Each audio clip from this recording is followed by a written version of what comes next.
just a young gun with a quick fuse. I was uptight, wanna let loose. I was dreaming of bigger things and wanna leave my own. Heldun kasuan, agian iaz baino gutxixo izan de, 170 parteide gutxo gara bere izan dira, eta horietatik 23 emakumezkoetan. Arrakasta handia izaten nahi du umen krosian, urtetik urtea kopuruz handitzen ari da, eta aurtengo kasuan 200 bat ume inguru parte hartu dute hemen San Estebaneko krosian. Umeen krosetan 2 txandetan banatzen ditugu, alde batetik 9 urte bitarteko umiak, 500 metroko kros bat egiten zaie, eta gero 14 urte bitarteko umentzako krosa antolatzen zaie, eta hauek aldiz 1250 metroko kroseko ibilbidea egiten dute. San Esteban auzoko 31. herrikrosean 8 kilometroko ibilbidea osatu zuten korrikalariek.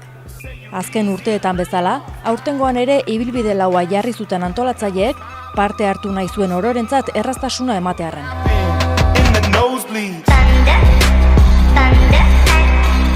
Lehen sailkatua Aitor Regillaga izan zen.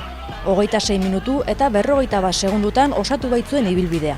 24 segundu beranduago, Jonander Kabero iritsi zen helmugara, eta Asier Mujika Tolosarra izan zen 3. 27 minutu eta 30 segunduko denborarekin.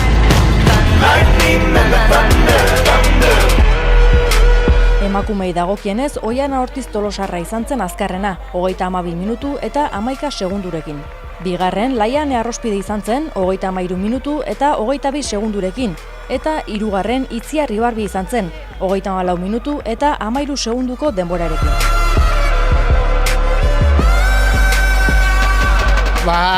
Bakarrik honez da oso gorraitzait, esateko haizea eta beroari induro isa, eta haizeakin bastante sufrituet. Haizea alde zehonen sargori bezala notatzen zen, eta horre bero, gero haizen kontrare bakarrik juteak azken asko deskastatzen du, eta gorraintzait bai.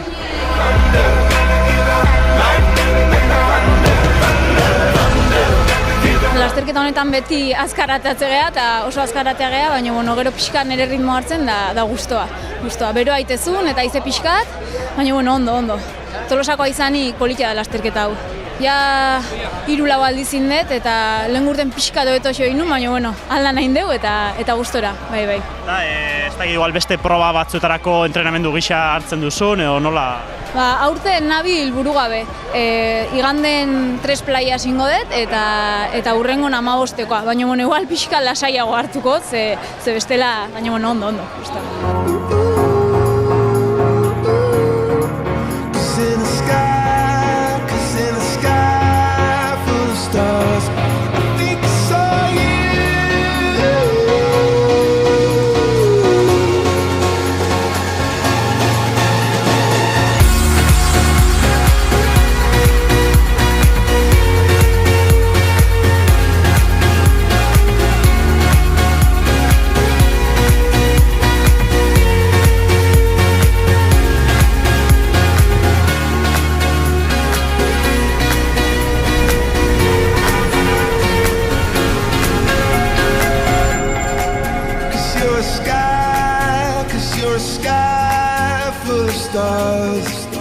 Hogeita edizioa da San Estebaneko krosa egiten dana, eta omendu nahi genitu alde batetik Lourdes Gabarain hemen auzokua dalako, bera izan zelako emakumezkoetan estatu mailan lehenengo maratoia egin zuen emakumea, eta gero baita ere Saharar herriarekin elkartasun bat adierazteko proposatu genien aurten umei izen emateako garaian ikasmaterial bat ekar dezaten. Gero hori egingo deguna da, ikasmaterial hori Saharara bidaliko da.